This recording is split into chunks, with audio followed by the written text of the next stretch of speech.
नमस्कार दोस्तों मैं नीरज आपका अपने YouTube चैनल पर स्वागत करता हूं। इस वीडियो में बात करेंगे एसएससी सीजीएल 2024 में ऐसी क्या दो गलतियां हैं, अगर हम वो रिपीट नहीं करते हैं तो हम अपने सिलेक्शन के चांसेस को बहुत ही ज़्यादा बढ़ा लेंगे। दोस्तों वीडियो पूरी देखें क्योंकि इसमें आपका एक भी सेकंड वेस्ट नहीं होगा। मैं सिर्फ जितना भी काम की बात होती है वीडियो में वही बताता हूँ, बिना बात वीडियो को लंबी नहीं खींचता। वीडियो स्टार्ट करने से पहले अगर आप चैनल पर नए हैं तो कृपया लाइक, शेयर और सब्सक्राइब जरूर कीजिएगा, इससे हमें सपोर्ट मिलता है। आइए बात करते हैं। जैसे कि आप सभी को पता है कि एसएससी ने सीजीएल 2024 के लिए अपना नोटिफिकेशन निकाल दिया है।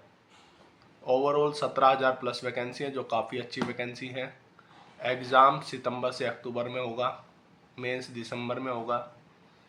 और अपना फ़ोटो अपलोड करते टाइम थोड़ा ध्यान रखिएगा, क्योंकि सीपीओ वगैरह में अब की बार फॉर्म रिजेक्ट बहुत हुए हैं। फॉर्म रिजेक्ट होने का मतलब है कि आपका 1 साल वेस्ट होना। तो ये कुछ ऐसी बेसिक चीज़ें थी जो आप सभी को पता होनी चाहिए। बाकी फुल डिटेल के लिए एक बार नोटिफिकेशन आप ज़रूर पढ़ें, क्योंकि उसमें हमें बहुत सारी चीज़ों का पता लगता है। अब बात करते हैं उन दो कॉमन मिस्टेक के बारे में जो मैक्सिमम एस्पिरेंट करते हैं और वही उनके लिए घातक सिद्ध होता है। आइए जानते हैं। सबसे पहली गलती जो बच्चे करते हैं वो है कोचिंग वालों के जाल में आके अब कोचिंग ज्वाइन करेंगे। जैसे कि आप देख ही रहे हो, जब से एसएससी की वैकेंसी आई है यूट्यूब पे कोचिंग वाले 17,000 प्लस वैकेंसी, बम्पर वैकेंसी, अभी नहीं तो कभी नहीं, ऐसे ऐसे ड्रामे कर रहे हैं कि जैसे इससे पहले इतनी वैकेंसी कभी आई नहीं। ये सब चीज़ें इसलिए हैं ताकि नए बच्चे जिनके पास एक्सपीरियंस कम है, नॉलेज नहीं है, वो उनके झांसे में आके अपना समय और पैसा दोनों चीज़ें बर्बाद करें। दोस्तों आपके पास सिर्फ 2 महीने, 2 से ढाई महीने हैं। इस टाइम में उसी बच्चे का सिलेक्शन होगा जिसका बेस क्लियर है, जिसने पहले कहीं ना कहीं एग्ज़ाम दिए हुए हैं, हल्के फुल्के मार्क्स से वो कभी रह गया, कभी मेरिट में आने से रह गया, और उस टाइम से वो रेगुलर चल रहा है अपनी तैयारी में। तो वो अपने आप में कुछ ऐसे सुधार कर सकता है जिसके चलते वो उस लेवल पे पहुंच जाए कि वो कोई ना कोई जॉब ले लेगा सीजीएल से। ये मैं लिख के देता हूँ, कोई भी फ्रेशर जिसको अब तक एसएससी की एबीसीडी नहीं पता और वो ये सोच रहा है कि मैं ये ब्रह्मास्त्र बैच ज्वाइन कर लूँ, कुंग फू बैच ज्वाइन कर लूँ, नए नए बैच के भी ऐसे नाम रखेंगे जो अलग ही अट्रैक्टिव होंगे। जो नए बच्चे हैं वो इस जाल में फंस जाते हैं और कोचिंग ज्वाइन कर लेते हैं। 2 महीने आपके एग्ज़ाम के हैं, लेकिन मैं आपको लिख के देता हूँ, अगर आप इन कोचिंग के जाल में फंस गए तो 6 महीने से पहले तो सिलेबस ही ख़त्म नहीं होगा। आपको एक एग्जाम्पल से समझाता हूँ।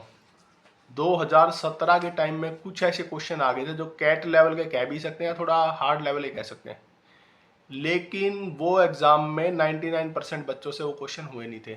तो सबका लेवल वहीं आ गया जहाँ पर वो थे। उसके बाद बाकी पेपर में जिसने अच्छा स्कोर किया वो सिलेक्शन ले गया।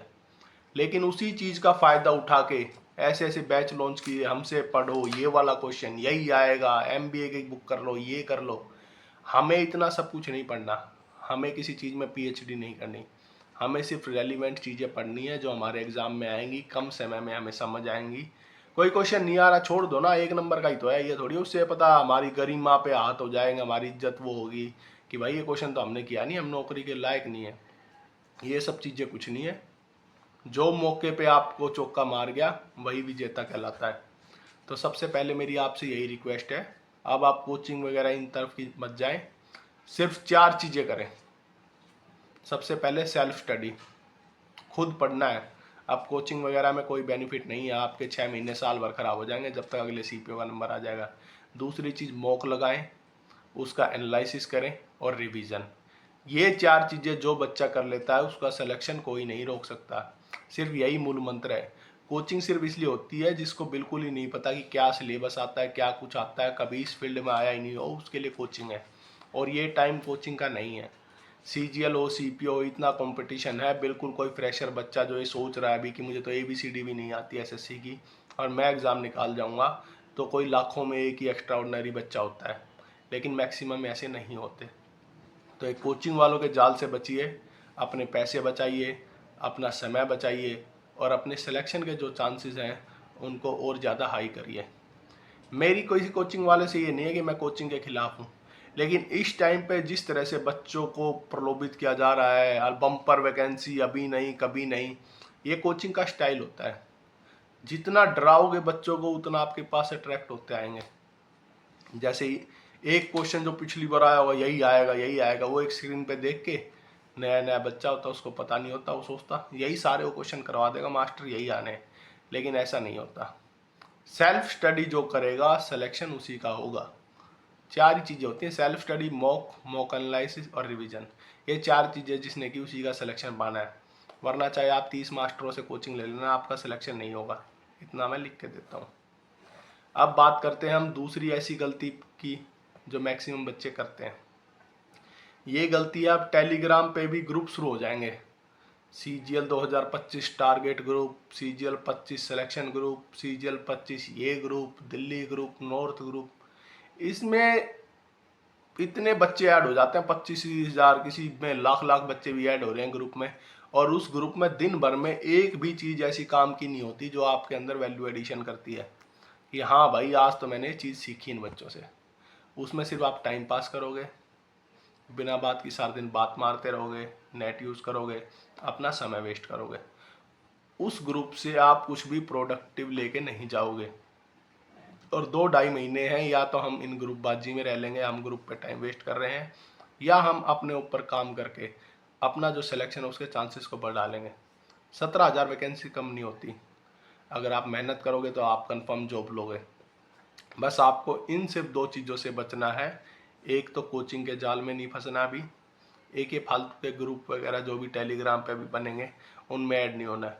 सिर्फ उनका एक बेनिफिट लगता है मुझे, कोई भी रिजल्ट आएगा वो आपको 1 घंटे पहले पता लग जाएगा, क्योंकि वो ठाली इतने हो सारे दिन, उनको काम ही यही है कि डालना वीडियो एक एड। उससे कोई फर्क नहीं पड़ता। आप अगर 1 घंटे बाद भी देखोगे तो आपका स्कोर भी वही रहेगा, आपका एग्ज़ाम सेंटर भी वही रहेगा और आपके मार्क्स भी वही रहेंगे। सिर्फ वो 1 घंटे का बेनिफिट है। उसके अलावा ये टेलीग्राम ग्रुप पे जितने भी ग्रुप बन रखे हैं इनका कोई भी बेनिफिट नहीं है। तो दोस्तों ये थी मेरी राय कि आप अगर इन 2 गलतियों से बचते हैं तो आप सिलेक्शन के चांसेस अपने हाई कर लेंगे।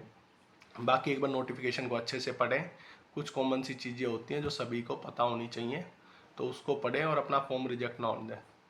तो दोस्तों धन्यवाद। अगर आपको वीडियो अच्छी लगी है तो कृपया वीडियो को लाइक, शेयर और सब्सक्राइब जरूर करें। धन्यवाद।